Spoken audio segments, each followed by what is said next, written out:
Good morning, everybody, and welcome back to the Winter Olympics. Hey, we are in Bormio this morning for the coverage of the men's Super G.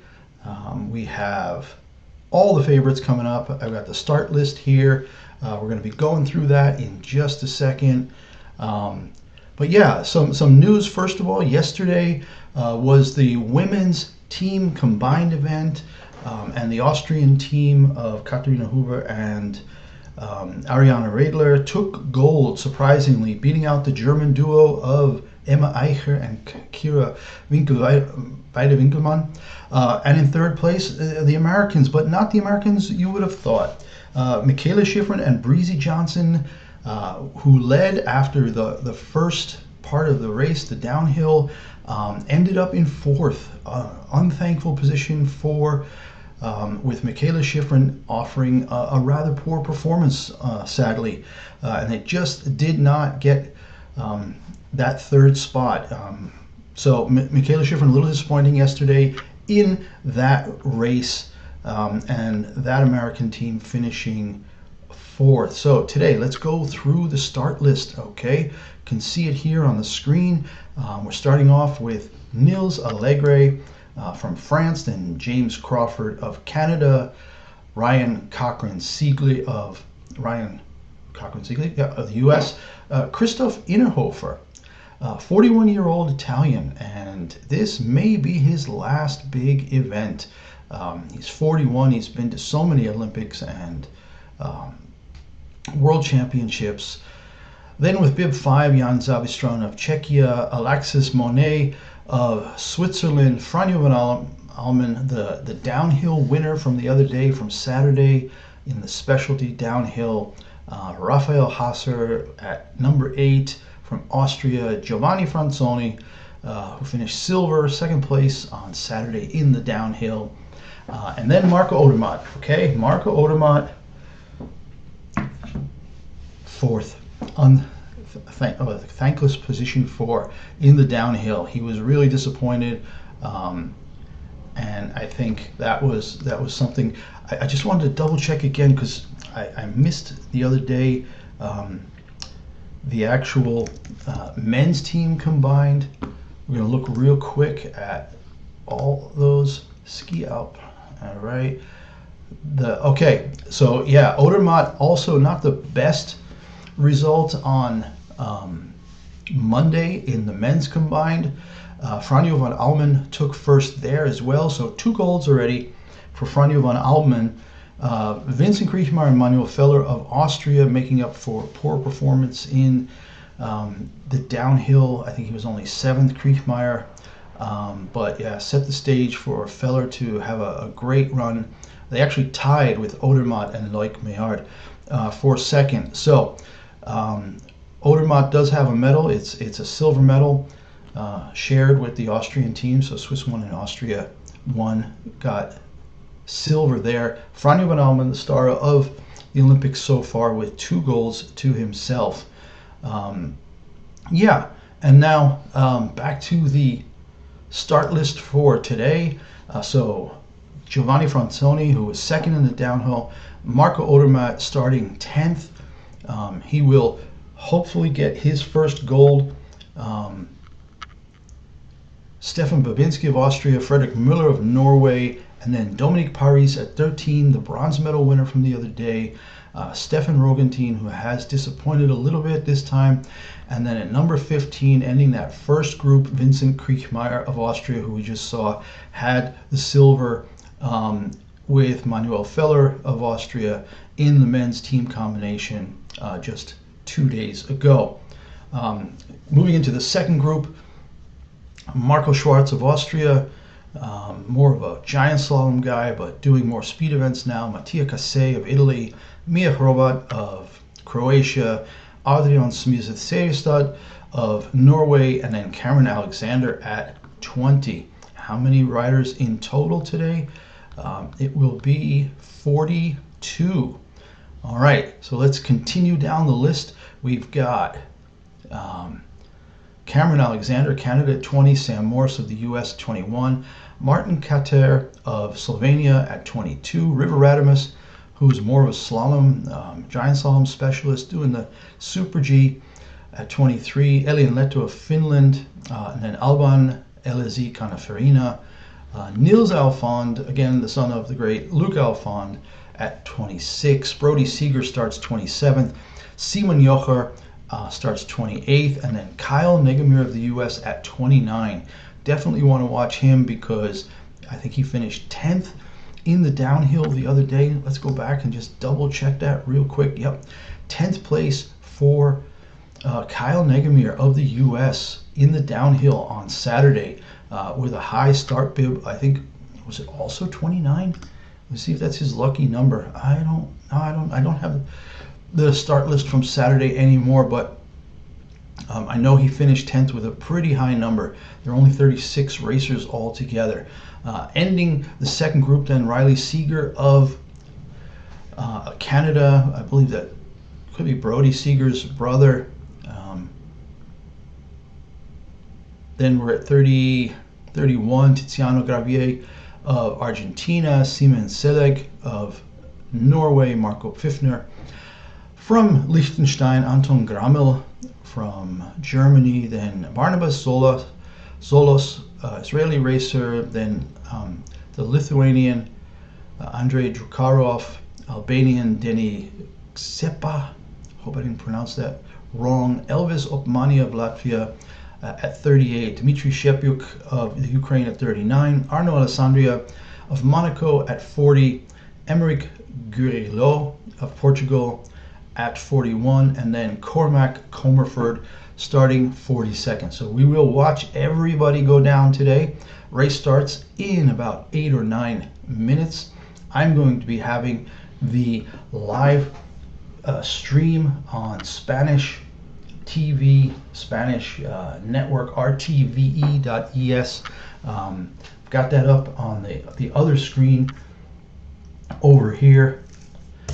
Meanwhile, don't forget to join the chat if you want to watch some of these and you're in a place where you're not getting full coverage, live coverage of the full thing.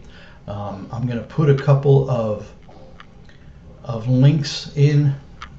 If you have VPN, you can either go to the rtve.es site. Of course, the commentary will be in Spanish there. Or you can go to the sport.orf.at, the Austrian site. I use that a lot, but I need VPN for that. I use it sometimes. But today I have really great footage coming through the rtve.es site here in Spain. I am based in Valencia, Spain. Travels with Tony. We do everything about travel, cycling, skiing, bullet trains, ferries, basically anything that moves you from A to B. I love to cover that stuff. All right, and we are just minutes away now from the start of the Super G. So we got the men's Super G today, we've got the women's Super G tomorrow, and then I think there's an off day, and then I got the schedule right here. I think then we've got giant slalom and slalom still to go, of course.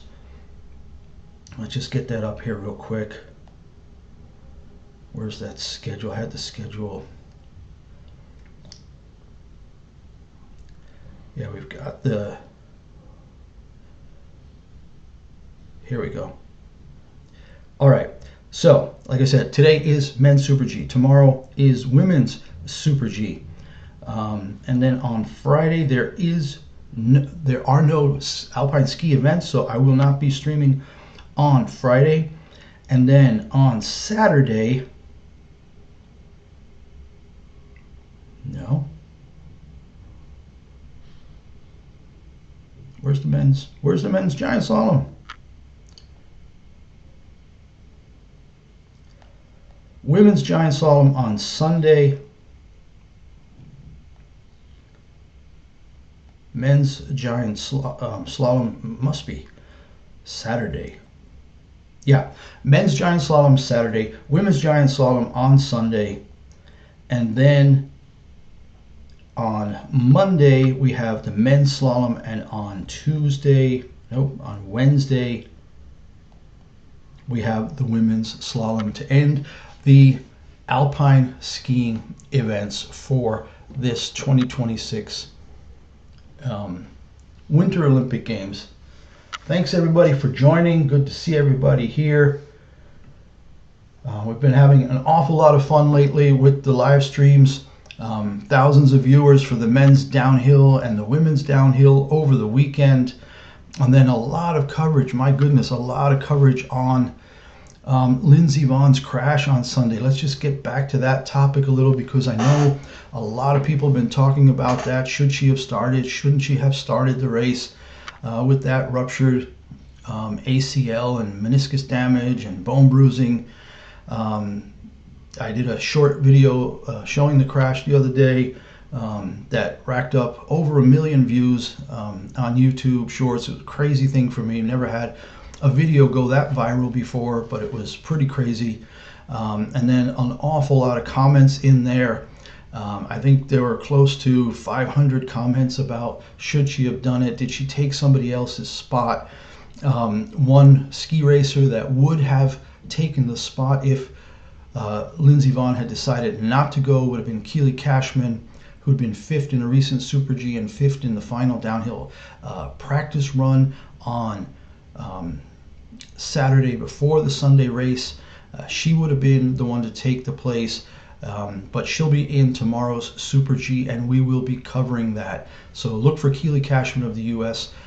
In tomorrow's Super G, along with Breezy Johnson and Jackie Wiles. So yeah, the big story with Lindsey Vonn, her first comments were she has no regrets. And I wonder, I have to wonder, with the severity of the injury to her leg now, and I've watched a couple of the doctors' reviews. I actually did a little analysis, not of the crash and the injury itself, because I don't know anything about medicine.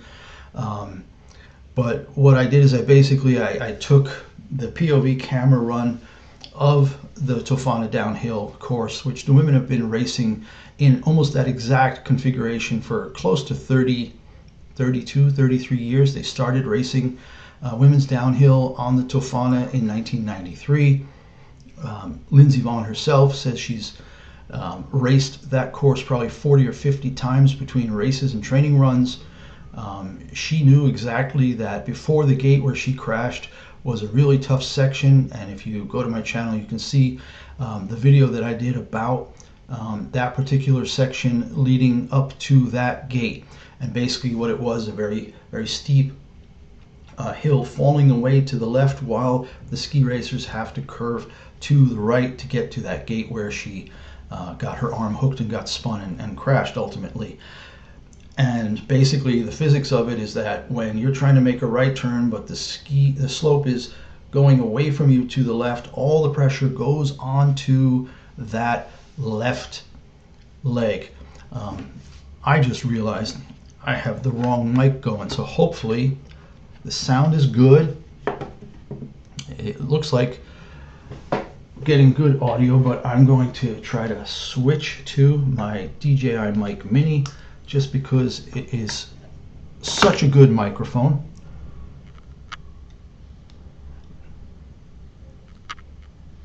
See what happens here. Yeah, one way or the other, we should be just fine. All right, so yeah, so that slope in the race going away to the left and quite steep while you're trying to go to the right. So all the load is on the left leg. If Lindsey Vonn says the torn ACL had nothing to do with the accident, I say, okay, you know better than me, but so much load on that leg, the leg that she had the brace on, I wonder if it affected her even subconsciously to take a slightly different line into that curve, which ultimately led her to clip the gate and go down. So, but yeah, the extent of the injury, when she says she doesn't regret it, the extent of the injury is such that she's going to be in the hospital for a long, long time. It's an open fracture of the tibia. They're concerned about compartment syndrome. She's going to have multiple surgeries just to get that break done. I don't know if they put the screws on the outside that you see sometimes with bad brakes like that. Okay, somebody upstairs somebody upstairs is having some fun moving furniture around. Anyway, compartment syndrome is an issue. And remember, she still has the ruptured ACL and the damaged meniscus. And she's got to get through all of this healing first now, just to get to a point where she can even do that. All right, we are just about ready to start the race. It is 11:29. First racer goes down at 11:30, and that is Nils Allegre. Again, really nice weather. There are some patchy clouds in the sky. I've got the feed going now from rtve.es, and Nils Allegre is in the start house. Hope we don't have such a big lag today. We're going to see in a second here. You can see down the bottom of the timing screen I have in the upper left. Nils Allegre, bib 1, is next to start. And he is standing in the start house doing his last few squats, and he has started. He is away. So let's see just how long it takes for him to leave here.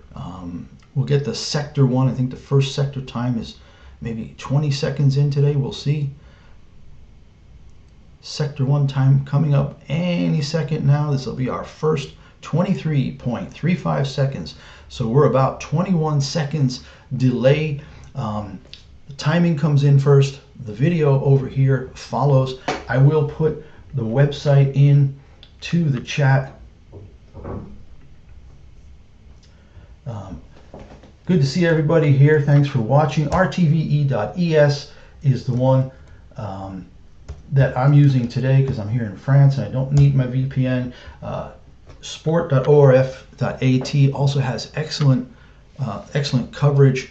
And if you need VPN, I've got a link for NordVPN in the description below, and that's what I use for all my VPN needs. All right. Nils Allegre through sector 3 in 1:07:04. No way to know what that time is worth yet. 121 kilometers an hour through the final speed check, and he is going to be coming down. I was thinking this is going to be about 125 to 130. Yep, 125.63. Nils Allegre has the first time. He set the first time, and now we get to see, what that is worth. James Crawford of Canada next. The interval is 2:15, so there's a good 50 seconds. 50 seconds? Yeah, 50 seconds in between one racer finishing and the next racer starting. That's a fairly large differential for Super G, I think. But it works well because we get caught up and we get to see on the screen over here exactly how everything looked. And Nils Allegre looked really sharp, coming over one of the jumps in full crouch, never even opened up into a right-hand turn there. Looked great. And in the start house now, James Crawford, and he is on course. On course and heading towards that first time check. 23:35 is the time to beat right now through that first sector time. And he should be there just any second now. James Crawford of Canada, 23:56. So 2/10 back of Nils Allegre through that first time check. And now the first speed trap is coming up, and he is a good 2.5 kilometers an hour slower than Nils Allegre was. Looks good again. Beautiful conditions, brilliant sunshine. The snow looks great. And yeah, just beautiful pictures. I really love the POV chasing drones that they've got going here, because these guys are going 100, 113. James Crawford now in the second speed trap, and the drone is right there with him, not missing a beat. So the drones are going well over 100, up to, I think they can do up to 130 kilometers an hour. So really impressive stuff. Crawford losing more and more time, 9/10 back at the third sector time, and 5 kilometers off the pace. I'm trying to see here if it looked like he just wasn't doing great. He's now through to the finish line, 122 back, so he lost in basically every single sector. There are 4 sectors today, as you can see down at the bottom of the screen, and Crawford was behind in all of them. So yeah, a good run it seems so far for Nils Allegre of France, and James Crawford not so great. Bib 3, Ryan Cochran-Siegley of the US, next up, and he'll be on his way in just a few seconds. Probably in about another 15 seconds, he'll be good to go. James Crawford looking really disappointed at the end. Yeah, one of the jumps, he just got turned a little sideways, right arm way up in the air behind him, trying to control his body as he came over that jump. And when you open up that much, there's just so much wind resistance, just nothing good can happen. Ryan Cochran-Siegley on course. So racer number 3, in his red, white, and blue, with the USA on the legs and then stars on both sides of that, looks good, and he has posted the fastest first sector time, ahead of Nils Allegre by 11 hundredths of a second. But he's a bit slower through the first speed trap, 3.8 kilometers slower. And now we're headed towards the second time check, which comes at about 56 and a half seconds. And we'll see what Ryan was able to do here. Coming through there right now in 55.26, so 23 hundredths ahead, and now his speed, the fastest speed so far through that second speed trap, 115.4. Lost a little bit now into the third sector time, just 19 hundredths ahead, but still in first. Got the third speed trap here, and 119.67, just a little slower than Nils Allegre, but still good enough. Ryan Cochran-Siegley comes through in 125.45, first place, by 18 100ths of a second over Nils Allegre. Give me 1 second.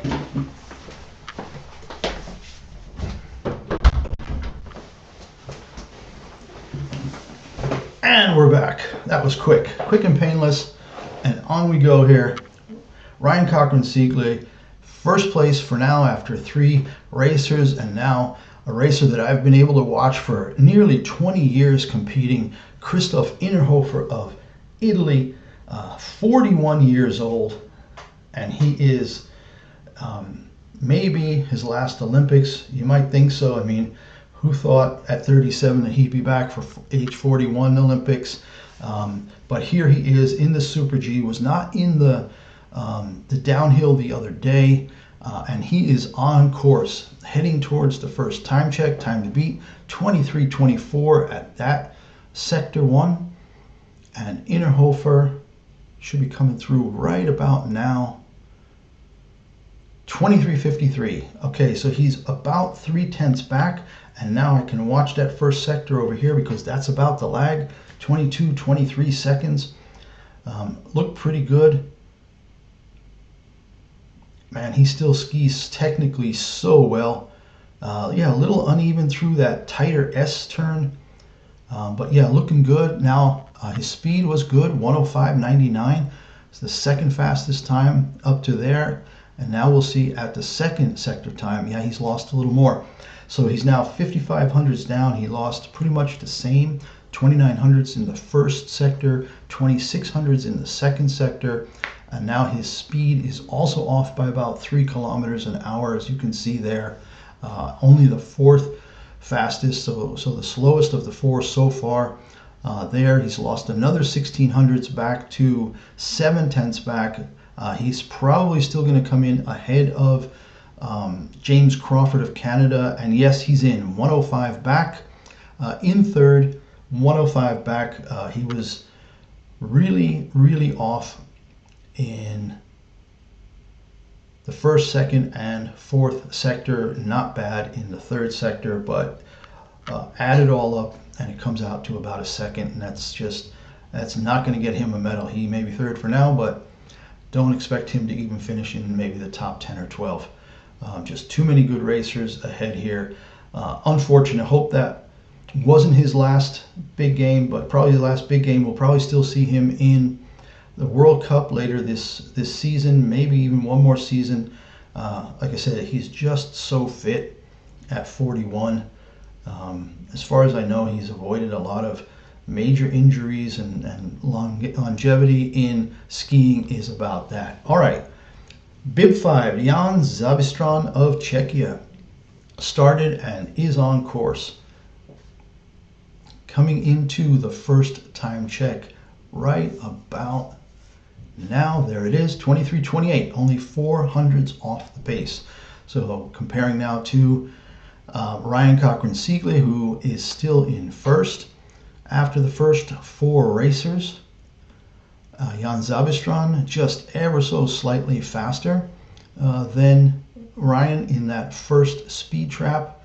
And now in just a few seconds, he will hit the second sector time station, and then we'll get a much better sense of where he is in relation. So second place is Nils Allegre. It's only 1800s off the pace set by Ryan Cochran-Siegle. Zavistran now lost almost 0.6 in that second sector, so a big loss there. Puts him down pretty far. If he doesn't lose more time, it could still get into third, but for now, nope, he's lost more time. Another 0.3 in sector 3, and then pretty slow through the third and final speed trap. So Jan Zavistran probably going to end up last, and he does. Oh, just by 2 100ths too. Just 2 100ths behind James Crawford of Canada. So a really nice start to the race by Jan Zavistran, but then big chunks, almost 0.6, then 0.3, then another 0.5. Just lost time, hand over fist after the first sector. So yeah, second after the first sector, and then fourth, fifth of the 5th racers. So that's just not going to do it. All right, who's up next? Alexis Monet of Switzerland, and he's a guy who's always good for a podium. Hasn't really been able to shine much now with Odermatt and Franjo von Allmen kind of taking center stage in the Swiss men's team in the speed events, but Alexis Monet is a solid racer, and he is on course. All right, bib 6, 6 of 40 something, I believe. Going to take a look real quick again. It's 42 racers, and now we're back to Jan Zavistran, to Alexis Monet coming in to the first time check, and he's 23 100ths back. So Ryan Cochran-Siegle's put down a time, and we'll see really, if not with Alexis Monet right now, the next racer is Franjo von Allmen. So, you know, it's going to really start to blow up here in the next couple of minutes. We've got von Allmen, then Hasser, Giovanni Franzoni, Marco Odermatt, and then a couple people break till we hit Dominique Paris, Vincent Kriechmayer. But yeah, 2400s more. So Alexis Monet losing time, half a second now. Still could slot him into third if he can try and hang on to the pace he's at, but his speed numbers aren't great. Through the third speed check now, the time check, 0.7 back. He can't afford to lose another 3. Good speed, second best speed coming through that final speed trap. And he is in to the finish. It's going to be good enough for second? No, third. 7,700s back. So he splits Nils Allegre and Christoph Innerhofer for third for now, but I think that's going to change really quickly because it's Franjo von Allmen time. 2 gold medals already for Franjo von Allmen, men's downhill, men's team combination. So he won on Saturday and he won on Monday. Could he win again? I mean, this would be really hero type stuff. You get to the point where you win 3 golds in 3 straight races in the Olympics. That's really hero stuff. And he is, as he started, now it still says next. You can see down there at the bottom in the timing window I have up, Franjo von Allmen next. Monet was in third, and Franjo von Allmen has started. And this is where we're going to get our first sense. 23:24 is the time to beat for the first sector timing. And we're going to see Franjo von Allmen now coming through there in just a couple of seconds. The dominant man in alpine skiing. Yep, 3/100ths ahead. He set the fastest time so far in Sector 1. Moving on to the first speed check now. 106, more than 2 kilometers ahead of Ryan Cochran-Siegler there. So Franjo von Allmen doing what he does, and I'm looking with that lag about 20 seconds behind here, and he's looking good. Tight turns, good tuck, really clean over the traverse. Oh yeah, he's got kind of that little bent body thing going as he keeps both poles tucked, going around these tight turns at full speed and full tuck. I love Super G. I really love Super G. It's such an awesome, in between. Giant slalom is great, downhill's great, but Super G is kind of really the sweet spot for me. And Franjo von Allmen only 11/100ths up through the third time check. We're almost down the bottom. We'll see what his final speed trap is. A little off the pace, but just good enough. He is in first. He is through the finish in first place, 13/100ths ahead of Ryan Cochran-Siegler. And you can see that there were no big gaps. 3/100ths faster, Franjo von Allmen in Sector 1, 16/100ths in Sector 2. Then actually Ryan was faster in Sector 3, and then only 2/100ths difference in Sector 4. So overall 13/100ths of a second is the differential. And Franjo von Allmen into first, Ryan Cochran-Siegler down to second, and Nils Allegri, who started with bib 1, is now third. Alexis Monet off the podium, Christoph Innerhofer off the podium, of course. James Crawford in 6th, Zavistron in 2nd, and now we've got number 7, Raphael Hazer on course. You can see him in the start house here. I'm going to wait for that lag again to see. He's out of the starting house, 23. So it's like almost exactly 23 seconds difference. Not super quick through the first time check. 1800s back, about 1 kilometer an hour slower. So not really good speed and time numbers for Raphael Hazer of Austria through the first section. But we'll see here in about 15 more seconds where he is for Sector 2. That comes at about 55 seconds. For him, it'll probably be 55 and a half, 55.69. He's through in 55.69, a full 0.6 back, already in fourth. This is not looking good. I don't see him being able to catch Nils Allegri for third. Only lost 700ths through the third and final sector time station. Good speed of 119.3. So he might be able to make up a little. He'd have to make up almost 4/10 to take third. And no, not quite. He did make up more time. He made up 1200ths, but he finishes fourth. Raphael Hazer finishes fourth in 125.89, 26/100ths off the podium. So yeah, a bad start, a really bad start, and second sector.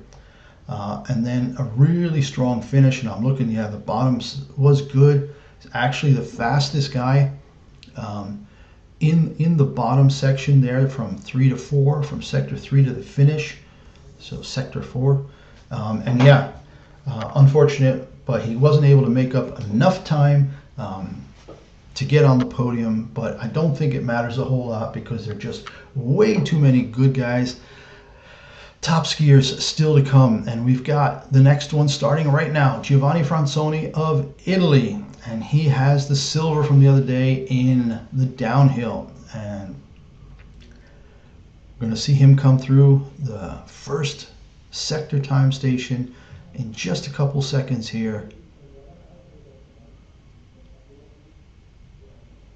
23:17, fastest time so far up top for Giovanni Franzoni, and I can watch now how he came out of the gate. He was doing that almost like cross-country style, skating style, going towards the first and second, and he's just going for broke. He looks like he's throwing all caution to the wind. Really tight turns, really hot looking. Speed wasn't quite that fast in that first speed trap, but that doesn't always tell the story. It depends on the line they take. And now he's lost. Yeah, he has lost. I'm trying to see what happened here. He lost 65 hundredths. Wow, 6/10 just in that second sector. Made up 1/100th now, but he's got work to do. He's got work to do, and I just don't think he can come back from that. He is the fastest in the third speed trap, one of the fastest, third, but it's not going to be enough. Giovanni Franzoni coming to the finish in 1:25.95, only 5th place. He and his local fans are going to be so disappointed in that, because I think that ends his Olympic run. I think he was hoping for more, wanted to win the downhill, finished second, wanted to medal in the Super G, and that's not going to happen now.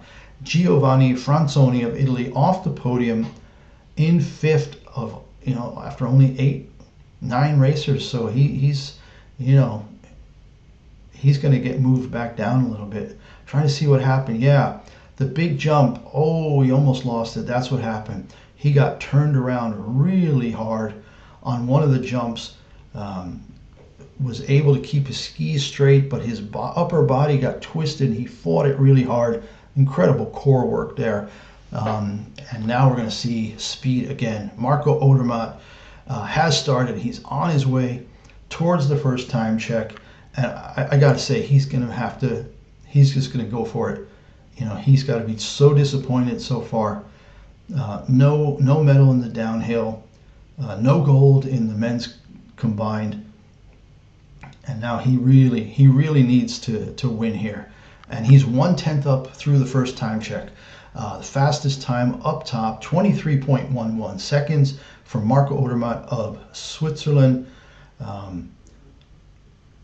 Yeah, he's looking good. He's looking super aggressive there. Fast time, second fastest, 107.5 kilometers an hour in that first speed trap. And he's coming into sector 2 right now in 55.11, and he's lost a little bit. He's lost 14 hundredths, which would put him right about where Ryan Cochran-Siegler is in second. So he can't afford, but he's still losing. He's lost another 19 hundredths. 23 hundredths back. This is not the Olympics that Marco Odermatt thought he was going to have. And he's coming down the final time check, 23 hundredths back, and through the finish in 1:25.60, puts him in third. He beat out Nils Allegre by only 3/100ths. He is behind Ryan Cochran-Siegler. This is, oh yeah, he got hooked on a gate. He got hooked on a gate about 1:14 in. It was a right turn, and it caused him to break open his tuck, and that just costs tenths. Couple of tenths and 3/10 is all he needed. But Franjo von Allmen in the hot seat first. Ryan Cochran-Siegler, boy, I want to talk about a look of disappointment. Marco Odermatt is just hanging his head and shaking his head.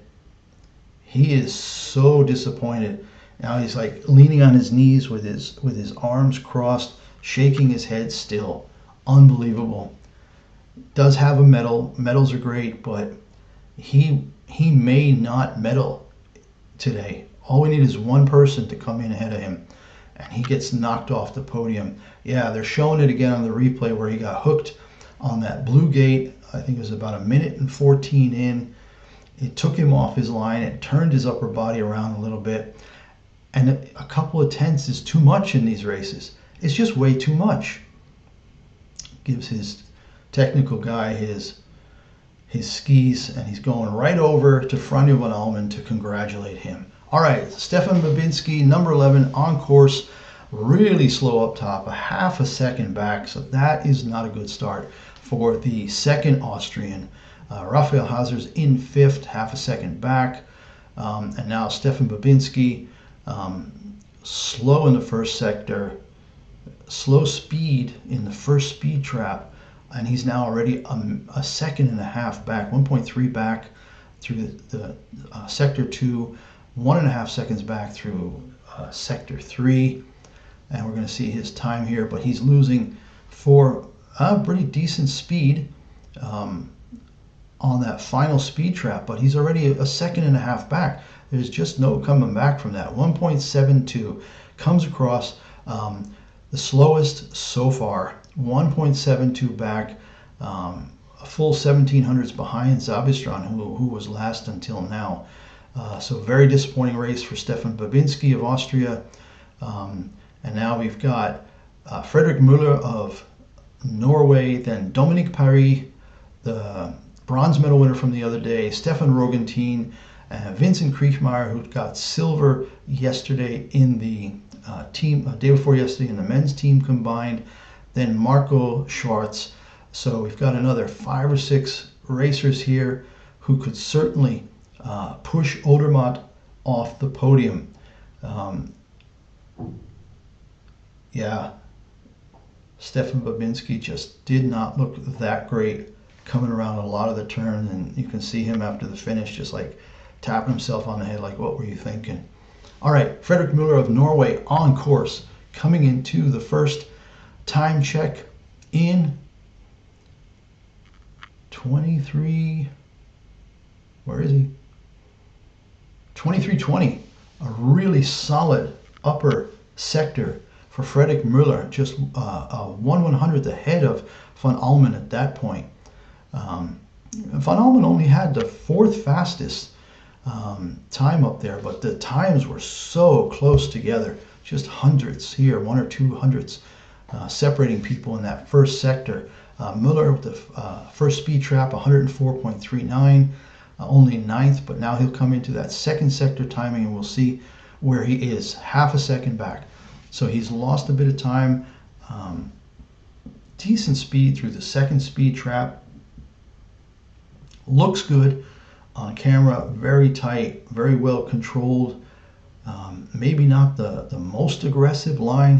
He's barely touching any of the gates, and he's now still half a second back. He's doing well on the bottom half. He lost all that time in sector 2, and it wasn't quite enough to save him.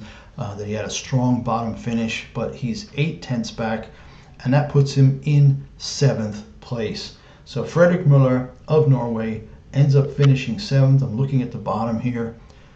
He did lose another 1/4 of a second. So sector 2 to 3, he did really well. Sector 3 to 4, he lost another 1/4 of a second. All right, next up, Dominique Paris. This should be good.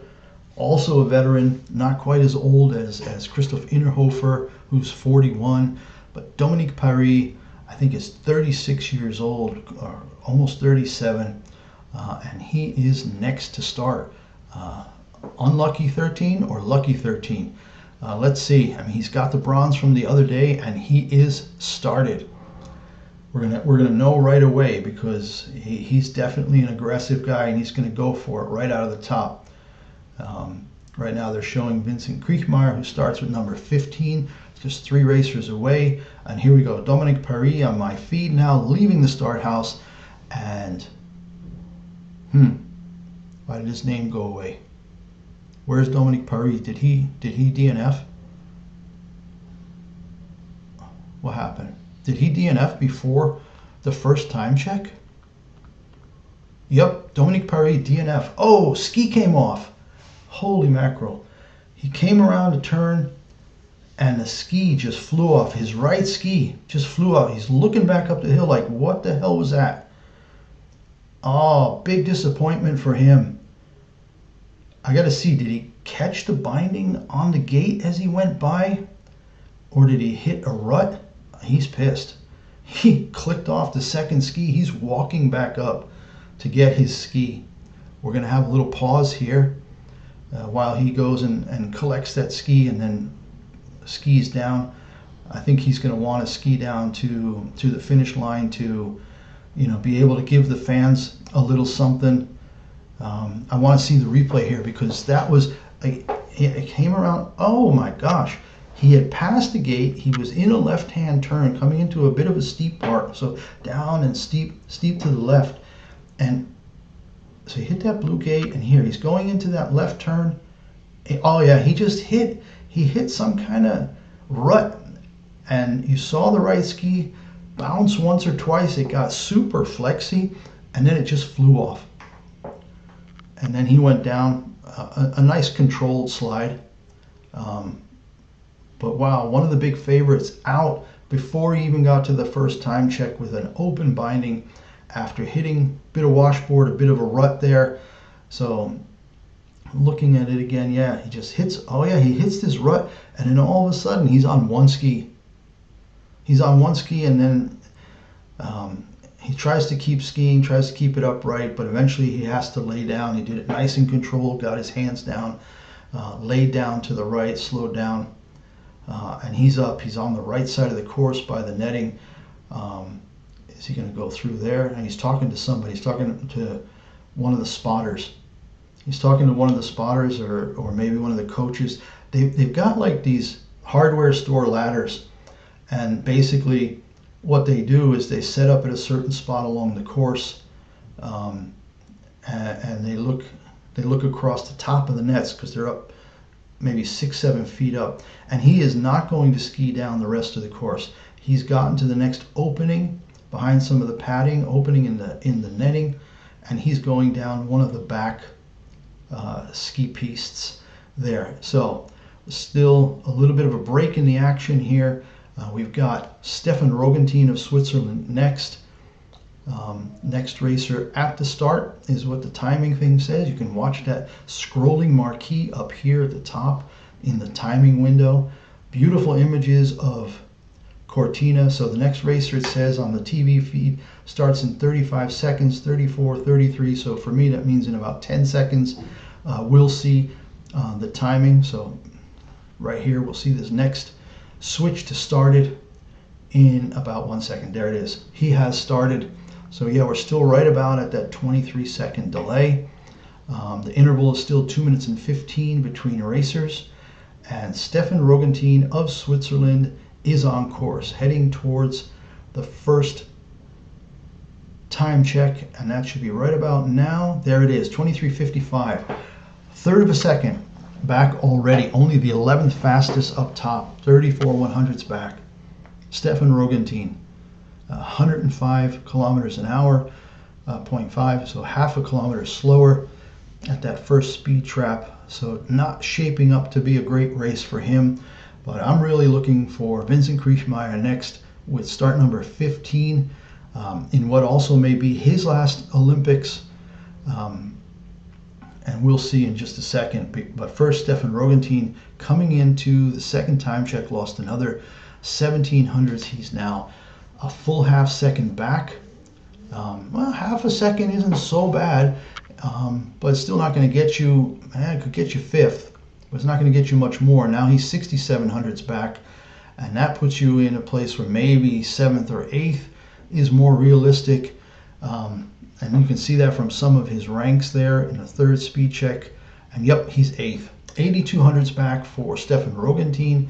Who does he split? He splits Fredrik Müller of Norway, lost to him by 2 100ths, and 8 100ths ahead of his countryman Alexis Monet, who is 9/10ths back.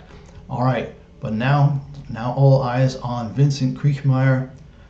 Disappointing, I think, 6th in the downhill, but made up for it a little bit yesterday by having a good solid run in the men's combined team combined event. And then Manuel Feller did the slalom, and they ended up racing to silver. So Vincent Kriechmayer, I think he's 34. He might stick around at least for one more World Championships, maybe one more season, but we'll see soon enough. And he has started. All right, let's get up to the sector times. And just so you know, there will be a TV break after bib 15, so there'll be about a 1 minute pause there. All right, Vincent Kriechmayer, bib 15, out of the starting house just about now. On the feed, should be coming through sector 1 right here about now. 23:53, not great. I mean, again, a big skating push out of the start house, but not a great first sector. There is more cloud cover now. Most of the upper section of the course is in shade. I mean, he looks technically really good. Speed was good through that first speed trap, third fastest. So we're going to see the second sector time now in just a second or two. And that will really, yep, he lost another 2/10. 55.59, 52 100ths behind. It is not looking good for Vincent Kriechmayer. And remember, everybody who goes down now and doesn't finish in the top three saves Marco Odermatt his bronze medal. Because right now he's bronze, but of course anybody ahead of him and he's off the podium and out of the medals. Kriechmayer only lost another 600ths, but he's still 58 hundredths back. Sixth or seventh, probably seventh, and he is in seventh. 78 100ths back. Vincent Kriechmayer of Austria, I think that makes him sixth in the downhill and seventh here. Probably a bit disappointing for a guy who's won a bunch of downhills and a bunch of Super Gs in his career. Would have liked, if this is his last Olympics, to go out with a better result than that in the specialty events, but in the team, the men's team combined, he has a silver, so he will go home with a medal. But he's disappointed. Just a big bear of a guy who doesn't talk a lot, just always wants to prove it out there on course, and he just didn't have it today. Franjo von Allmen, folks. Franjo von Allmen is looking like the absolute stud of the Olympics so far. This would be his third gold in just, 5 days? Saturday he won the downhill. Monday he won the men's team combined. And now today, I don't think anybody can stop him. He's given the double thumbs up, Franjo von Allmen, on the hot seat still. Got his blue head skis there. I don't think those are the skis he skied down on, but a light blue head ski there. And we're still in this TV timeout. Marco Schwarz of Austria next. The Austrians disappointed. The men's only one medal so far. The women did take gold in the women's team combined yesterday. Ariane Redler and Katharina Huber. But normally Austria is much stronger in alpine skiing. The history is there. Up in the top right of my screen, while we're still on this TV break, you can see Super G results by country. Remember, they didn't even start the Super G at the Olympics until Calgary in 1988. Norway's won it 5 times. 3 times Kjetil André Amo of Norway won, and twice the Austrian racer Matthias Meyer won. So of the 10 times that this has been run at the Olympics, 2 guys account for 5 of those wins. So yeah, Norway with 5 golds and 4 bronze, Austria with 3 golds, 4 silvers, and a bronze. The U.S. with 4 silvers and a bronze, 2 bronzes with 6. Switzerland with 3 medals. Total's gonna go up to 2 today with a gold. This would be the first gold medal for Switzerland in a Super G at the Olympics. That would be pretty incredible. Marco Schwarz on course now, 39 hundredths back at the first time check, so that's not looking good for him either, which again makes it look good for Marco Odermatt. He's the one who's really on the hot seat in third right now. So anybody who could beat Odermatt now would get the medal and knock him out off the podium. But yeah, Switzerland has never won an Olympic Super G. Franjo von Allmen, premier. That would be pretty cool if he ends up winning today for the first Swiss win. They've got, like I said, they got only 2 silvers and a bronze. So in 10 events, they've only got 3 medals. Wow. All right, where are we at with Marco Schwarz in 12th, 136 back. That is not what he was hoping for, but I think we will see him in the giant slalom maybe do a little bit better. So let's hope for that for, I guess it's Saturday. Saturday is the men's giant slalom. We got the women's Super G tomorrow. And then Friday is an off day. Friday the 13th is an off day for alpine skiing. And then Saturday the men's giant slalom. Sunday the women's giant slalom. And then I think Monday and Tuesday we've got the slalom, or Monday and Wednesday we've got the slalom, men's and women. So by next Wednesday, a week from today, all the alpine skiing will be done. We've got Franjo von Allmen in first right now, and he is looking like he may have taken his third gold medal of the Olympics so far. Ryan Cochran-Siegley, who went out with bib 3, laid down a great run, and only Franjo von Allmen is able to beat him. So Ryan Cochran-Siegley in second, and Marco Odermatt in third, 2800ths back, just edging out Nils Allegre by 300ths for that third spot and that final medal. So yeah, we've got Mattia Cassé on course, a really slow first section, over half a second behind going into that first sector timing. So yeah, not a great race for Mattia Cassé of Italy with bib 17, and he is losing time, a lot of time. Wow, almost 1.5 seconds back through the second sector, just over 1.5 through the third sector. His speed is pretty slow, 2.5 kilometers off, just the 14th fastest at that speed trap. And he's going to come through now in 1:27:41. Yeah, 1:27:41, which actually puts him last. So scroll down here, Mattia Cassé 2.09 seconds behind, and he lost big time in sectors 1, 2, and 4. Had a fairly decent sector 3, even though that's a really short sector. So, you know, being only a 10th back in a sector that's 11 seconds long still isn't, you know, it's still not great. But yeah, he lost over half a second in each of the other 3 sectors. So Mattia Cassé for Italy down and out in last. Mia Hrobat of Slovenia is next. And he has started. So let's go up and look, see when he hits that first second. And then right after him is Adrian Sejersted of Norway, who is always good for a really good result in Super G. So let's see, Mia Hrobat of Slovenia, and he'll be coming through right about now. Watch the timing window right there. Where is he? Interesting.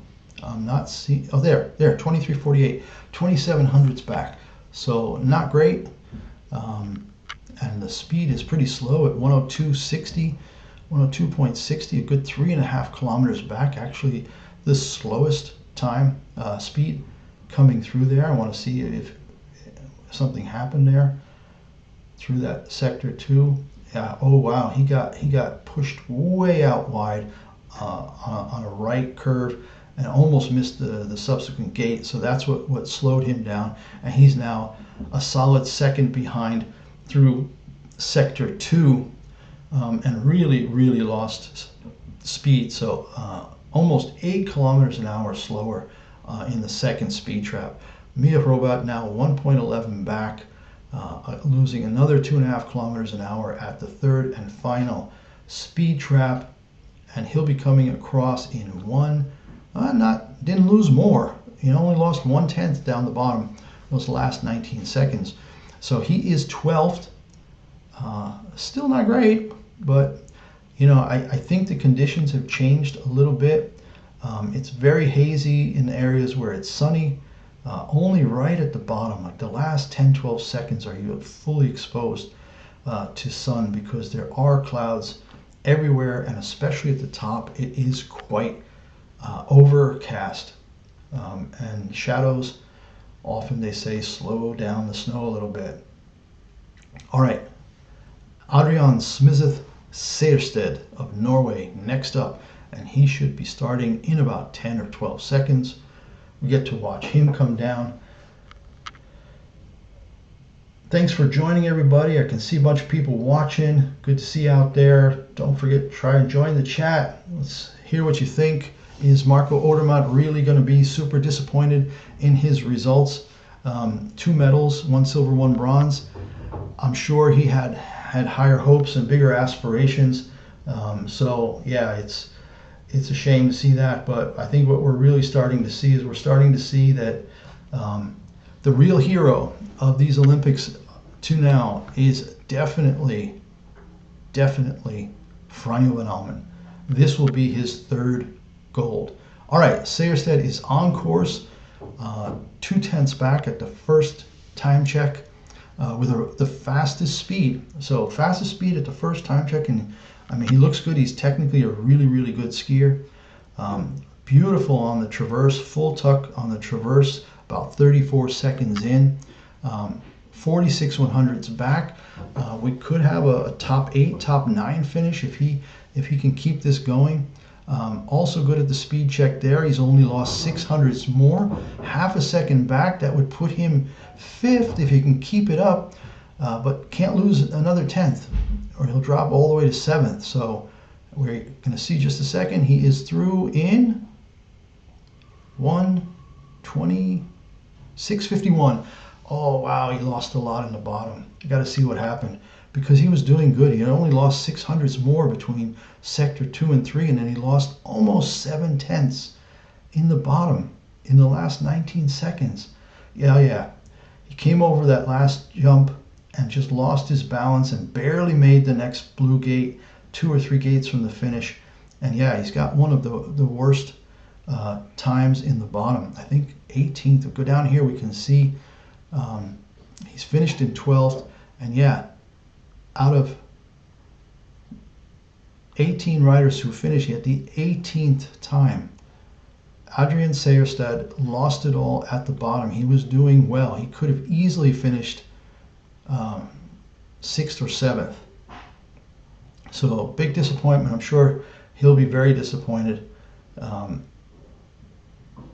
with that result, because he was going so well. Cameron Alexander of Canada is on course, heading towards the first time check. Going to see in just a second where he is. I see him pushing away now, so there he is. Nope, lost half a second. Yeah, the whole area around the start house is in gray, and then it gets a little brighter about 10 to 15 seconds in. So that's actually a little better now than it was. So Cameron Alexander can't complain about that. He's got the sun, and that should help the course stay fast. I'm not seeing any more really bad ruts like the one that took out Dominique Paris after less than 20 seconds. But yeah, Cameron Alexander losing 1:07 after the second time check, 1:14 after the third. So he's kind of stopped the bleeding there, but it's still not going to be enough. He's going to be really towards the end of the field here. Another 5 kilometers an hour slower as he comes down through, and he is in 16th place, 1.55 seconds back. So he lost another 4/10 in the final 4th sector.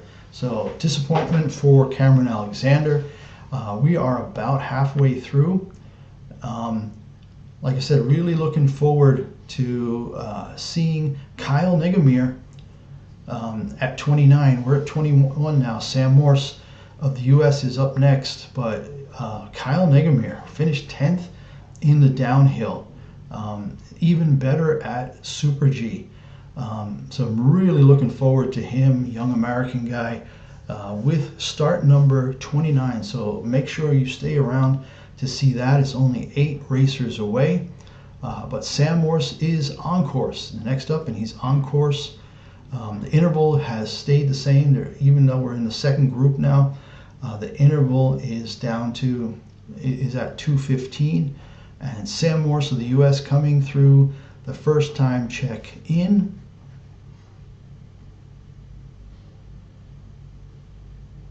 23:76. So pretty much the same as Cameron Alexander. A really bad upper section. So just not getting going out of the gate. Otherwise, technically, it looked fine. Really good sun there. He did have a bit of an issue on one of the longer right turns where he almost got turned around. But yeah, losing time. Coming into the second, he should have been at the second. There he is, 115 back, only in 17th position, losing almost 4 kilometers an hour in the second speed trap. And now it's only 10 seconds to that third sector time, and he's through, lost another quarter of a second, down about 1.4 seconds behind. I mean, none of it looks bad. He's just not very quick. Just not very quick today, Sam Morse of the U.S. Yeah, just everything a little wide, everything a little open through some of the turns. More like you would see in Super G, whereas the top guys were really like staying in the tuck and getting that one ski pole tucked under as they were going around the curves. He's opening up at just about every curve, and he comes in 19th, 1.8 back, so that puts him second last, just ahead of Mattia Cassé, who just really had an off day. So almost 0.3 difference between last and second last. But yeah, Sam Morse finishing in 19th for the U.S. But Ryan Cochran-Siegler looking like a silver medalist today. Franjo von Allmen definitely getting up into hero territory. 3 golds in this Olympics. I think at the end of the day, you're going to be able to say that Franjo von Allmen is one of the top athletes. I know some of the Nordic guys in cross country have the potential for 3 medals, but in alpine skiing, 3 golds, that's pretty freaking incredible. All right, next up, Martin Kotter of Slovenia, and he's 21st of the 20 out of 21 who have gotten to that first time check. 6,500s back, so really struggling up top. Speed not that great. Going to come through that second time check in about 8 or 9 seconds. Martin Kotter of Slovenia. So we'll see where he ranks. Sam Morse was 115 back at the second time check, and Kotter is 121, so 6 hundredths behind Sam Morse. So this is going to put him way down, probably second last the way he's going. 135, didn't lose much more, actually bought him another place up to 18th. No, he won't be super happy with that, but if he can keep this tendency going, he might not finish in the bottom 2 or 3. A little slow in that last speed trap. But yeah, through in 1:26.99, 1.67 back, so he finishes 18th and puts Stefan Babinski, Sam Morse, and Mattia Cassé behind him. So 18th for Martin Kotter of Slovenia. River Radamus is next of the U.S. I always thought he was much more of a slalom, giant slalom guy, so a little surprised to see him here in the Super G. But the U.S. gets there. I guess they get four spots. Ryan Cochran-Siegler was 1, Sam Morse was 1, River Radamus, and then Kyle Negemeyer. So the U.S. getting 4 slots for the Super G today. Oh, that's what happened. Just saw this. Martin Kotter on the pushing out of the start house got his poles caught up and almost went down, and that's why he was so slow up top. So he probably lost a good half second. He could have been maybe 14th if that didn't happen at the top. So yeah, Martin Kotter of Slovenia, a really big misstep right at the beginning of the race, unable to get himself going, almost went down coming right out of the start house. So that's why his top section was so bad. I think, are we at a little bit of a break? Yep, we've got a TV break now before River Radamus of the U.S. goes down. We've got 21 people across the finish line. We have only had one DNF, and that was unfortunately, Dominique Paris of Italy, who finished third the other day in the downhill, coming around a left turn into a steep part, and all of a sudden his right ski, his right foot, hit a bit of a washboard section, and that was it. I think, is that what they're replaying here? They're showing the line of somebody. Now they're showing the line of Franjo von Allmen. Just how beautifully tight and smoothly he took that tough section there. All right, River Radames has started. He's on the go, and we're going to see his time start to pop up here. Try to hold tuck all the way to San Pietro. So the coach's instructions there, talking about, you know, how long to try to hold the tuck to maximize the speed, not to lose time at the top. I think the American coaches are seeing that people are losing a lot of time at the top. River Radames through the first time check, 4/10 back, and he's out. We've got a DNF. I'm going to watch here real quick and see what happens. It happened about 30 seconds in.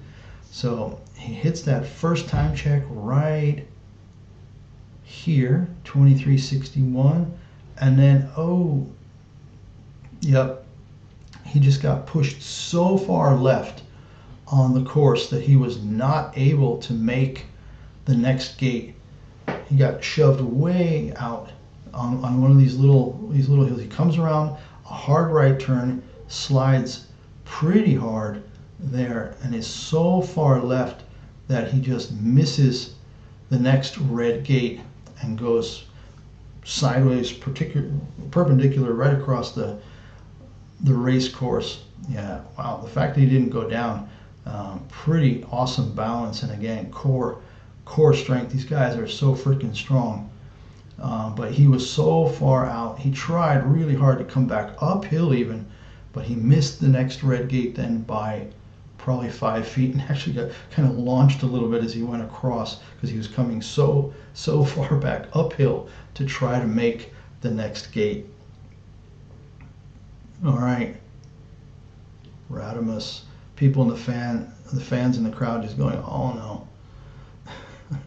Got the USA, they got a picture of a lady here, and she's got red, white, and blue hat, red, white, and blue eye block, or normally you have the eye black for the sun, and holding up posters for Radames. But yeah, we got the top three here.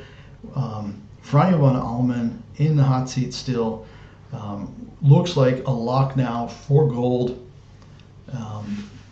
Ryan Cochran-Siegley of the U.S. with silver, and Marco Odermatt with bronze. That's the way it stands right now. Switzerland looks to get its first gold, and the U.S. to get its 5th silver.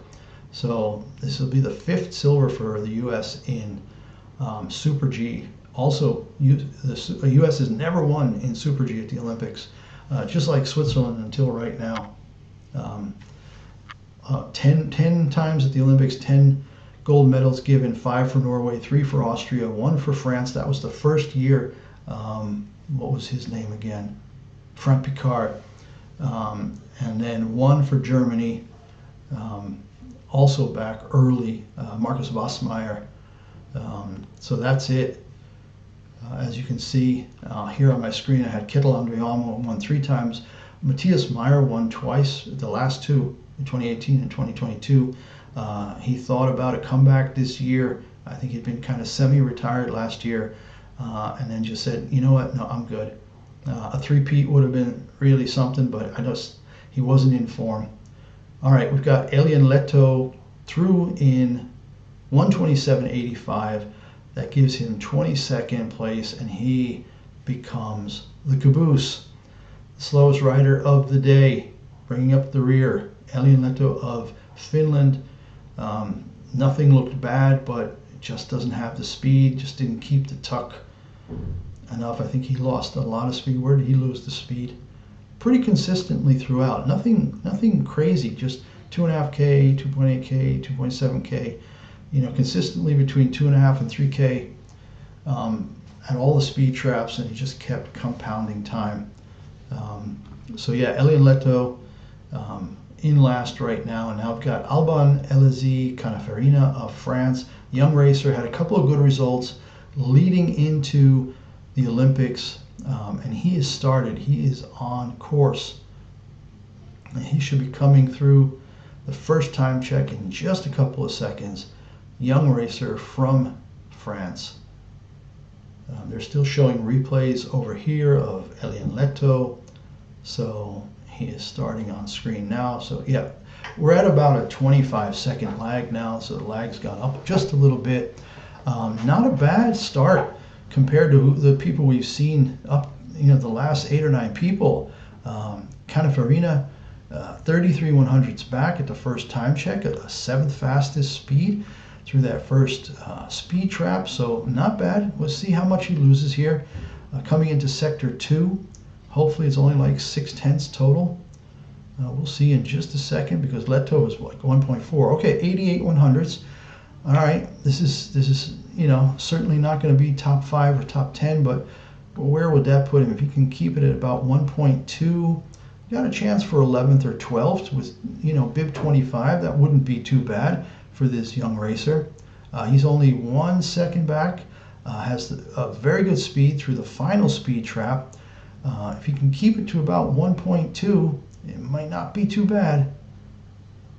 And he is through in 126.77. Now he lost a little bit more. He lost almost 4/10 in the final sector, and that drops him down to 15th. Yeah, there's a bit of a bunch in here. We've got 11th, 12th, 13th, all within 3 100s. So there, if you can get up in that range, about a second back, you need to be 9/10 back to tie for 10th. And that's looking nearly impossible. But again, I'm waiting for number 29 today, Kyle Negamir of the U.S., who with a high bib number the other day in the downhill was able to finish 10th. So that was pretty exciting. And we do have Nils Alphont now. So Nils Alphont, son of the great Luc Alphont, is just about ready, and he has started. We see Luc Alphont a lot in the crowd, watching his son there. Always exciting to see. He was such a great racer. He is on course and coming to the first time check right about now. Let's see, should be now.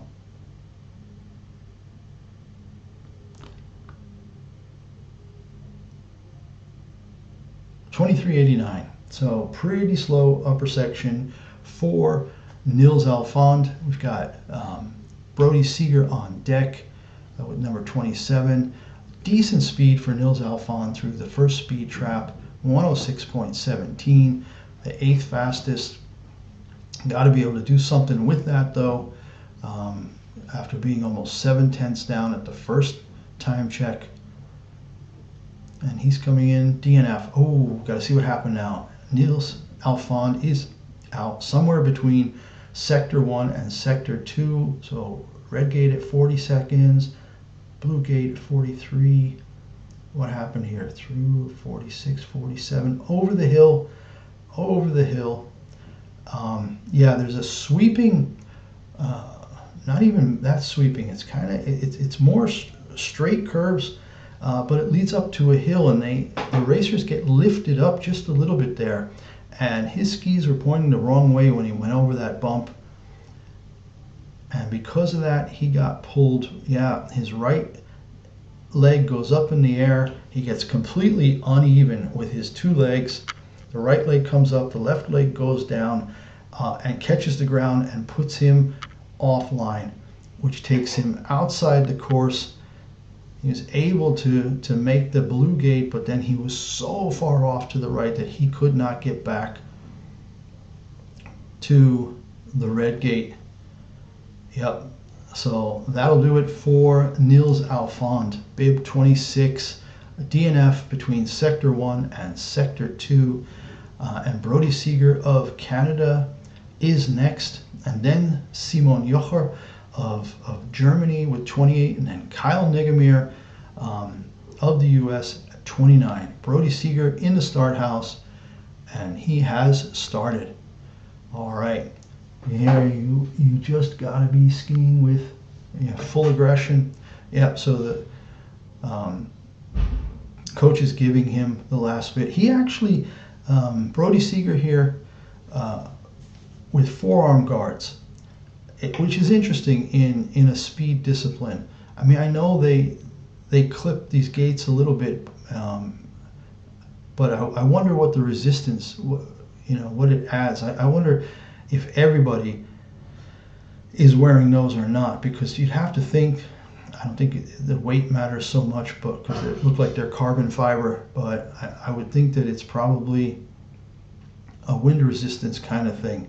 You wonder how much of the wind is getting caught underneath those forearm guards. Almost looks like motocross. Or what the slalom guys do. The slalom guys, but they're actually beating the gates out of the way, the poles out of the way as they go down through slalom. I get that. There's a whole different level of directness and brutality in slalom.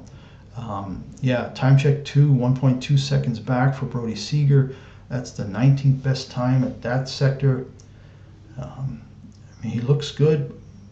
Again, I don't see why he would be wearing those forearm guards. He has clipped one or two of the gates with his arms, and because of that position with the arms in front of you, maybe you get that. But he's through in 21st, 1.76 seconds behind Brody Seeger. Coming up now, Simon Jocher of Germany, and then the U.S.'s final hope for another good place. I mean, they've got Ryan Cochran-Siegel in second, but we'd like to see this young kid top 10 at least. Definitely set him up well for the end of the World Cup season. You want to be able to get into that first start group, the top 15, to get better snow conditions and more points, and then really set him up for next year. I don't know if next year is a World Championship year. Got to look that up. Yeah, Crans-Montana. That's right. Crans-Montana next year, World Championships in alpine skiing, and that's why the races there the week before this Olympics were so important, because they were kind of testing out the courses there, the speed courses. For the men and women in Crans-Montana, Simon Jocher now on course through the first check, half a second back. Decent speed, actually the fastest time at the first speed trap. That's really interesting. Still within a second at the second time check, but now 9600ths behind. So he lost 4800ths in each of the first two sectors. And now another 0.3. So he's down 128 through sector 3. Speed, again, not bad, but just losing time. It's so interesting that their speeds can be good and that they lose. I mean, he was the fastest at the speed trap, the first one, and then he lost half a second coming into the second timing station. So he's through 126.87, 1.55 seconds behind, in 17th place overall. Actually tied with Cameron Alexander, who started 5th. Remember, way back at the beginning of our live stream, Cameron Alexander, the lowest bib number at the back of the field. The highest bib number towards the top, Marco Odermatt, okay, he's a favorite. He was in that starting group. Bib 10, Vincent Kriechmayer finished 7th with bib 15. Alban Canafarina with bib 25 comes in 15th. But right now, all eyes on Kyle Negemir. This is the last real chance for a crazy upset, because he did finish 5th, I think, in a Super G just a couple of weeks ago. He is on course heading for the first time check. Bib number 29 for Kyle Negemir of the U.S., the 4th and final U.S. racer of the day here in Super G, but now really, really slow upper section.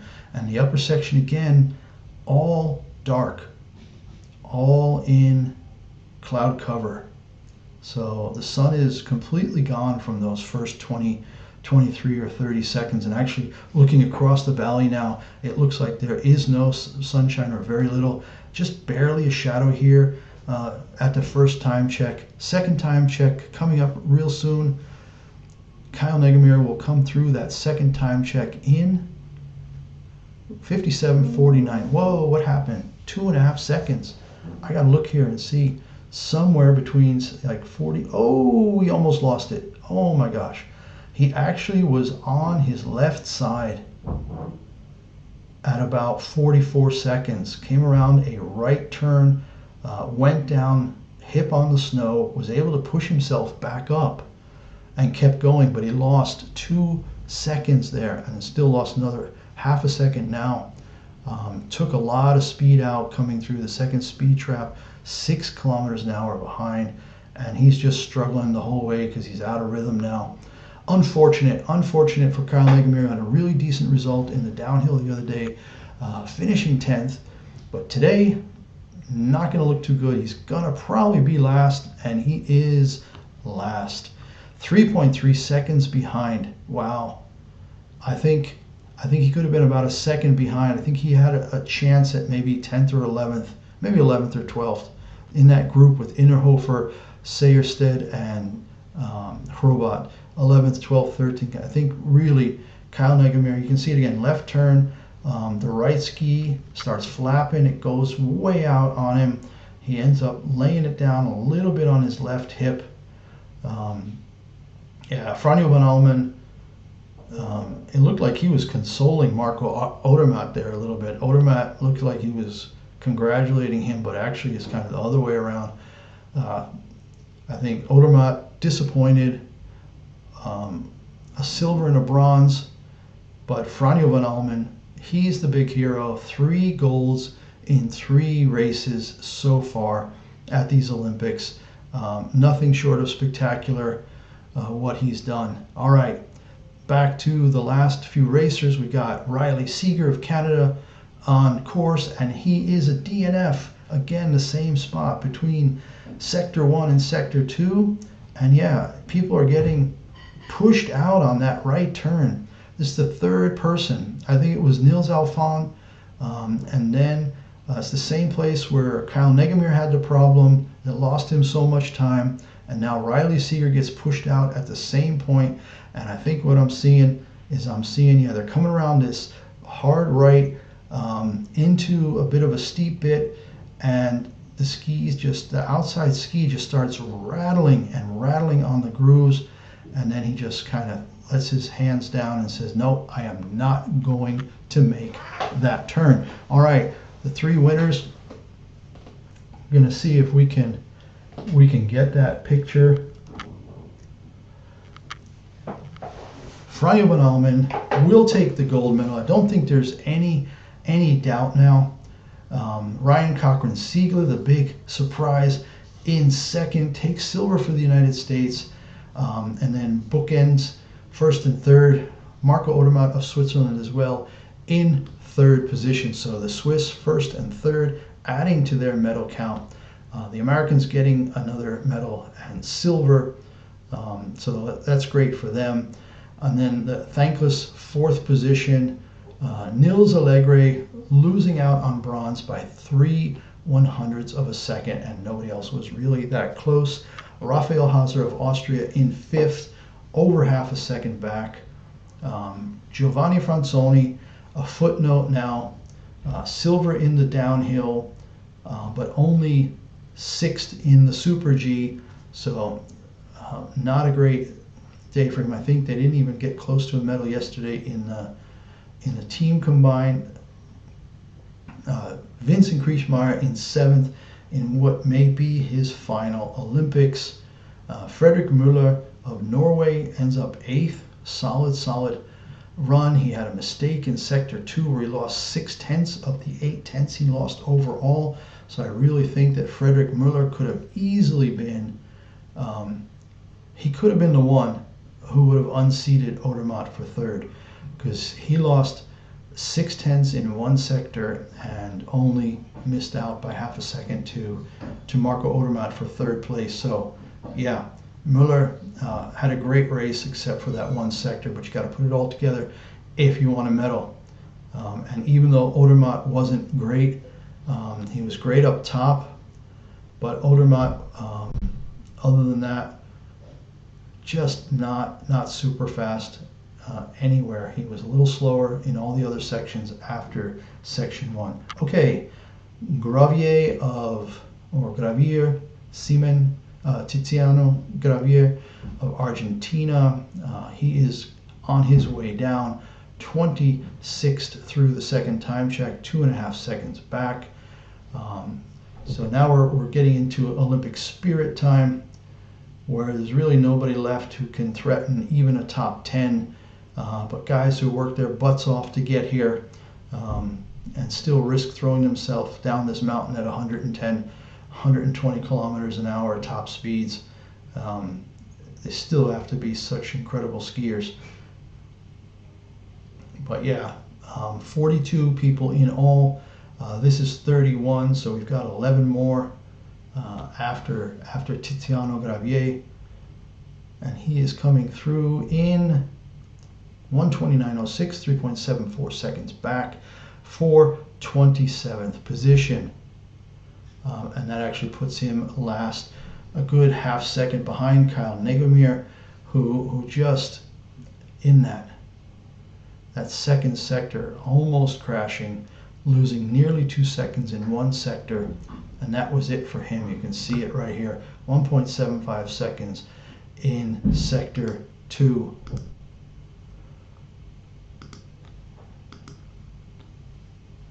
All right, let's get back up. Who's next? Simon Sellar. Start interval is now down to 1:45, so now they're only about 15-16 seconds between when one racer finishes and the next one starts. Simon Sellar of Norway next up. Is he on course? No, I think they're fixing a gate, so he has not been set free yet to race down. They've got him on a hold. See him in the start gate. Yeah, they flashed up the team radio message real quick, but it was too quick. Wasn't able to see it. Yeah, should be starting any second now. I see him in the start house. They just brought the little timing stick in front of him, so he's moving up to the front. Number 32, Simon Sellar of Norway, has started.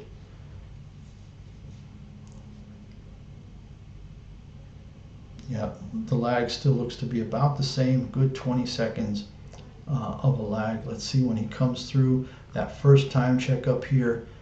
It's going to be between 23.5 and 24 seconds, 24.03. So again, we're getting people getting slower and slower. Actually, next up is Marco Pfiffner, who had a pretty decent race the other day in the downhill on Saturday from Liechtenstein. So he'll be up next, so we're going to watch him, and then all the rest. We've only got 10 left now. Thanks for watching, everybody. Good to see you out here. And don't forget, tomorrow is the women's Super G. We'll be right back here at 11:15 tomorrow morning with pre-race stuff to talk about, and then right into the race at 11:30 with the women tomorrow. See if Breezy Johnson can double. See if Sofia Goja has something to say about that. All right, Sellar is 2 seconds back through the second time check, 2.5 seconds back. Didn't lose a whole lot more down to the third sector time, but the speed just isn't there. And he will come across in 1:28.63 for 27th place. So only a 1/100th behind Kyle Negomir of the U.S. Tiziano Gravier still bringing up the rear.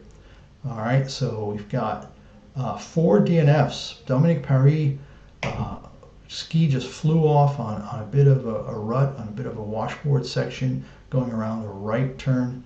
A left turn it was. River Radamus missed a gate. Niels Alfond and Riley Seeger, I think, all missed at about the same place. I think they all DNF'd around the same spot. All right, Marco Pfiffner, 33rd bib, and a super slow time up top. Wow.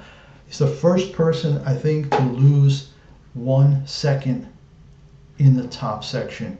That's an awful lot of time in 24 seconds. I'm trying to see if anything happened. I mean, it looks solid. He's a little wide with his skis, but all in all, looked fairly clean. Just very, very slow. Yeah, 2.5 seconds back now through the second, and he has DNF'd. He has DNF'd, and we're going to see here what happened to him. He's coming down 51, 52, 53 seconds. Gets into this slip. Oh, clips something, and all of a sudden the left ski just did a little bunny hop on the snow, and he lost control and was not able to make the next gate. So Marco Pfiffner of Liechtenstein out between sectors 1 and 2. Yep, again, he didn't hit a gate or anything. He just, the left ski just started flapping. So clearly the ruts are starting to develop, and there's so much shade now, I think they just don't see him. You know, because we've had 4 people now go out in roughly the same area. So for me, that's either ruts or visibility or a combination of both. You know, there are ruts and you don't see them because the visibility has gotten worse. Anton Gramo now on course, almost a second back, 9/10 back at the first time check. Almost 6 kilometers an hour slower. So really not doing well in this top section. You can see it now. You can actually see that in almost every turn, these guys, the skis are rattling. So clearly, you have to think it's probably a bit warm. What I can tell you is when you look in the distance across the hillside, across the valley to the other side of the hills, there is no snow. There is only at the top of the peaks, but like going up the side, all the trees, everything is dark. You know, none of the trees have snow on them. Doesn't even look like there's much snow on the ground, if then just a very little bit. So all in all, I think it could be a little warm. Let's just double check. What's the Bormio temperature right now?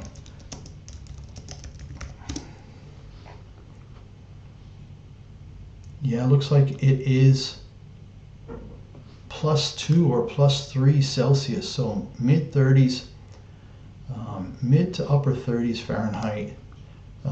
So maybe with the warmer conditions, the piste is just not able to hold it together. Anyway, Anton Gramo, number 34, is in 29th, 4.07 seconds back, and that will put him last overall.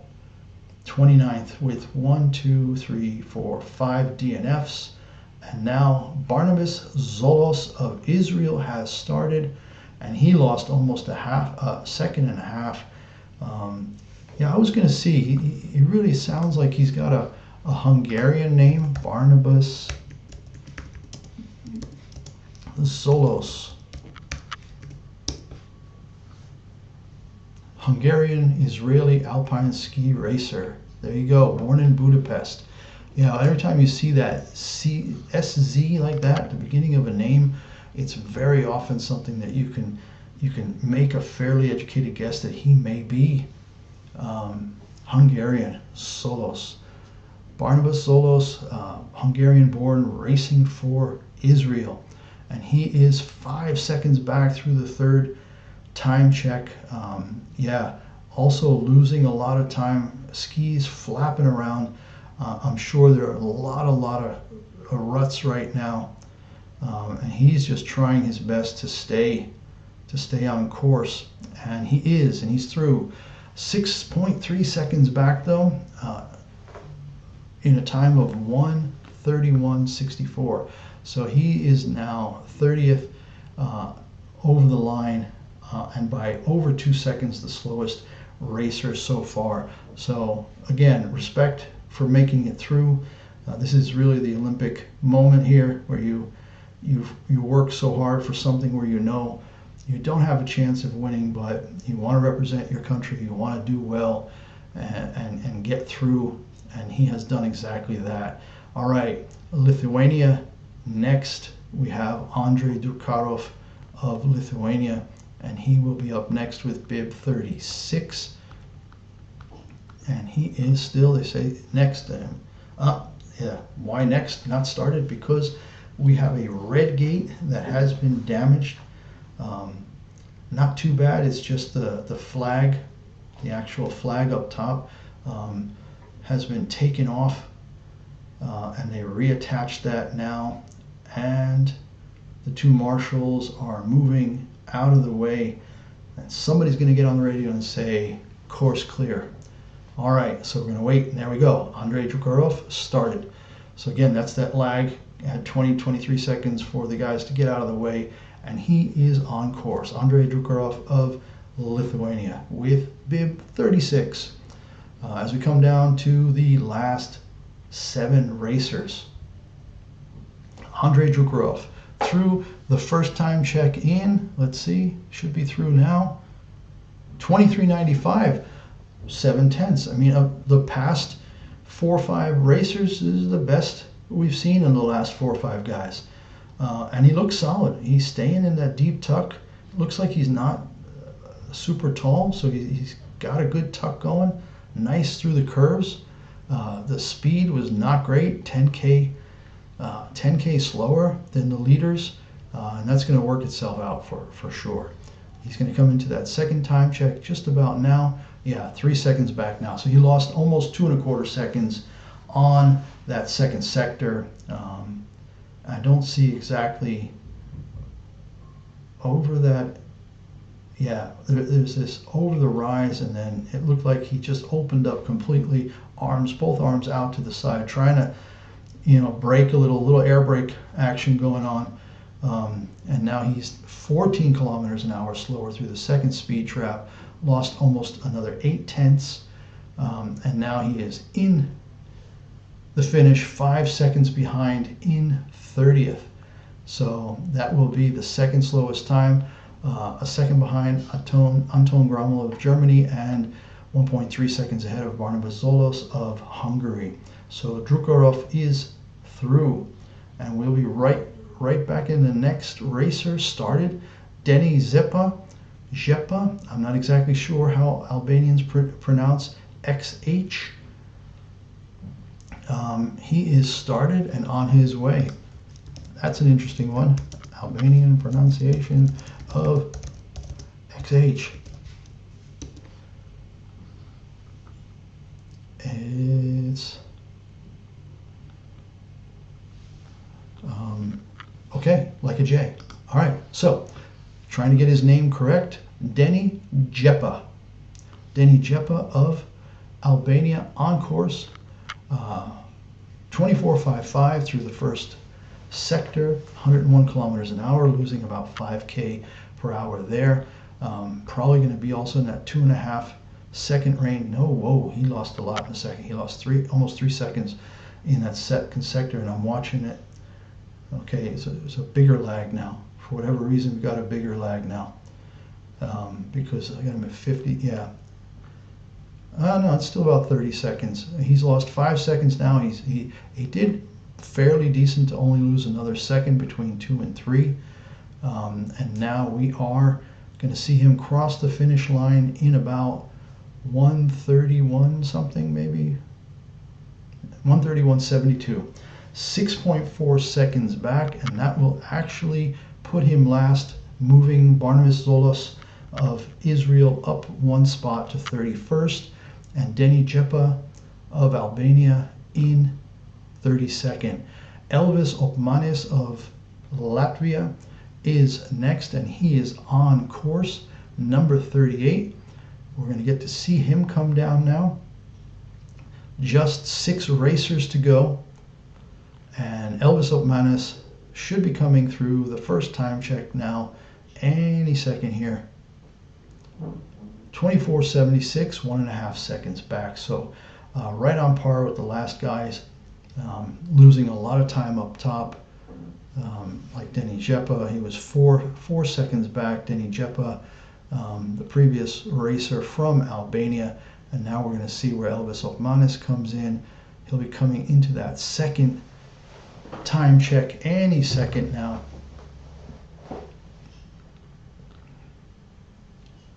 Just want to see if he can stay under 59. Not seeing him through yet, so there we go. Elvis Odermatt, 59.08, so just slightly better than Denny Jeppa. And now coming into the sector 3 time check, we're going to see Elvis Odermatt lost another second, so still right in that same range with the two fellas just in front of him. Yeah, and again, you can see that they're just being washed out on a lot of these curves, hitting ruts and being carried off the main line, off the best line, and just trying to stay on their feet. And he is through now. Elvis Odermatt lost a lot more time in the final sector, 6.73 seconds back, and now he is last overall. Kyle Negemeyer, who had an unfortunate second sector, a really bad second sector there. Even though he finished strong, he's only in 26th. Once again, for folks who are just joining now, all the favorites are done, and the standings, at least the top 10, 15, are all absolutely carved in stone now. Franjo von Allmen takes his 3rd gold of the Olympics. I gotta get power from my laptop over here, guys. Just give me a second. Franjo von Allmen wins the downhill, wins the Super G, and wins the men's team combined. So, Olympic hero for Switzerland for 2026 for these Winter Olympics. And yeah, he is our gold medal winner today. A bit of a surprise in second. Ryan Cochran-Siegler takes second, only 1300ths back. Early start numbers were key today. Marco Odermatt, not a great race, but holds on to third, 28 hundredths of a second back of von Allmen, and manages to keep bronze by only 3 100ths ahead of Nils Allegre, who finished 4th. All right, we've got Dmitry Shepyuk of Ukraine coming through in 1:33.16, 7.8 seconds back. And he will now take up the last position. And we've only got 3 more racers to go. Arnaud Alessandria, who actually had some decent results. I saw him in a World Cup race. I think he started like with bib 55 and ended up 22nd. So Arnaud Alessandria has had a couple of decent results. So we're going to see what happens with him here. But yeah, not to expect too much, but can he beat the last 5 or 6 guys here today, because conditions are not great. There is no sun whatsoever left on course. It is warm, and there are an awful lot of ruts.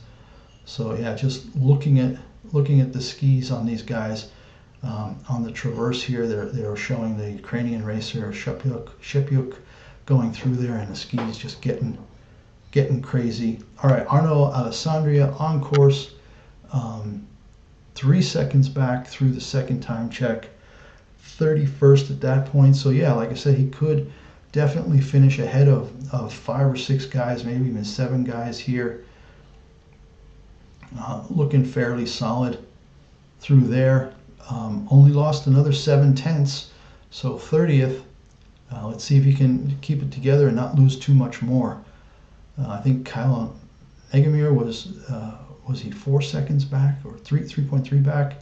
All right, 30th for Arnaud Alessandria, 4.8 seconds back. So one of the better runs we've seen from folks in the last. He's got 1, 2, 3, 4, 5 people behind him and a couple of DNFs. So he'll get 30th place, and we now have Emeric Guerriot, or Guerriot, it depends how the Portuguese pronounce that, with bib 41, and he is started. And then Cormac Comerford of Ireland, who was in the downhill the other day, he will be the last racer of the day. All right, Guerriot of Portugal, 24:69 through the first time check. Speed, not great. He's got basically 34th position in that first time check and first speed trap. And racing for Portugal. Coming down now to the second time check. Emeric Guerriot. Should see him come through, and he's second now. Yep, 3.6 seconds back. He made up a little bit of time there. Still 3.6 seconds behind. Very, very slow. Very, very slow in that speed trap. 11.5 kilometers back of the best speeds of the day. And we're going to see him now come through the final time check. 4.5 seconds back. Still well off on the speed. A lot of ruts.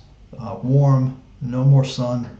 So the conditions have changed fairly dramatically. And he's through in 32nd position in 1:31.43, 6.1 seconds behind our gold medal winner, Franjo von Allmen. And we have just one more racer to go.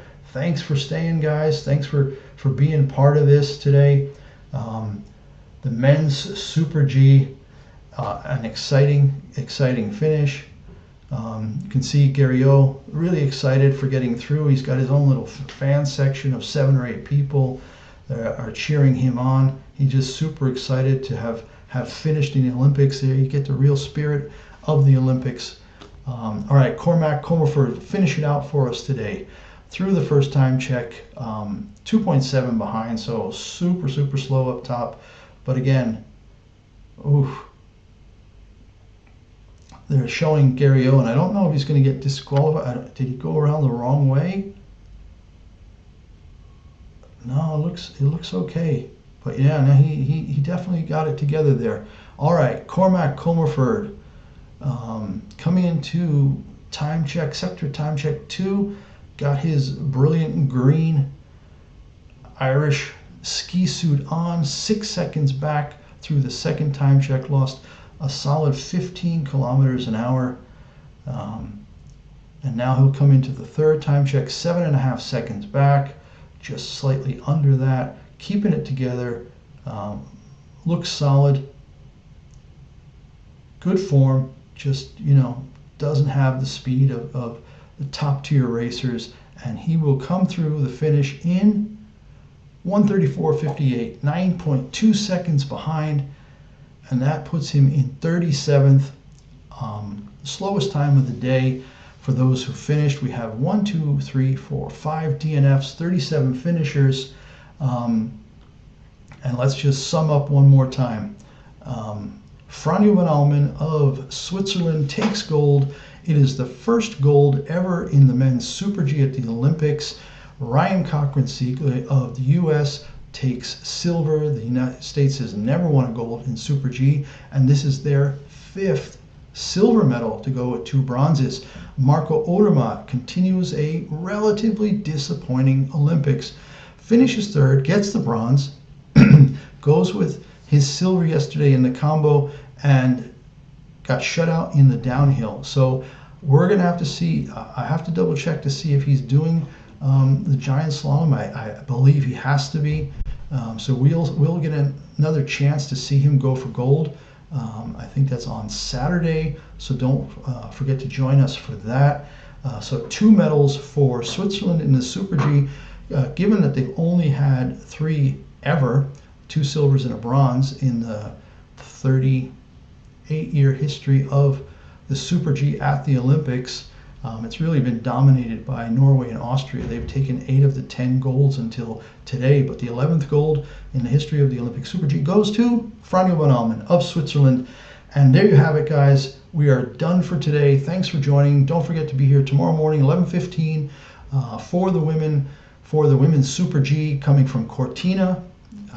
We'll have all the same timing and commentary, and we'll be watching here on the screen to give you all the commentary if you're not able to see the race in its entirety. I mean, that's the whole point here. We want to cover everybody. We don't just want to see the 3 or 4 Americans that normally get shown in the U.S. and then a couple other favorites or the medal winners. So yeah, unfortunately, that's how U.S. Olympic coverage usually works. You see an American, you see a profile, you see the gold medal winner. If it's not an American, you see another profile, you see 2 or 3 other racers, and then they switch to another sport. I like watching the entire event. I love alpine skiing, and there you have it. All right, Franjo von Allmen, 3 gold medals. We're talking superhero status. 3 gold medals in this Olympic: the downhill, the men's combined team event, and the Super G. All right, see you tomorrow, 11:15, Women's Super G. Have a good afternoon. Bye-bye for now.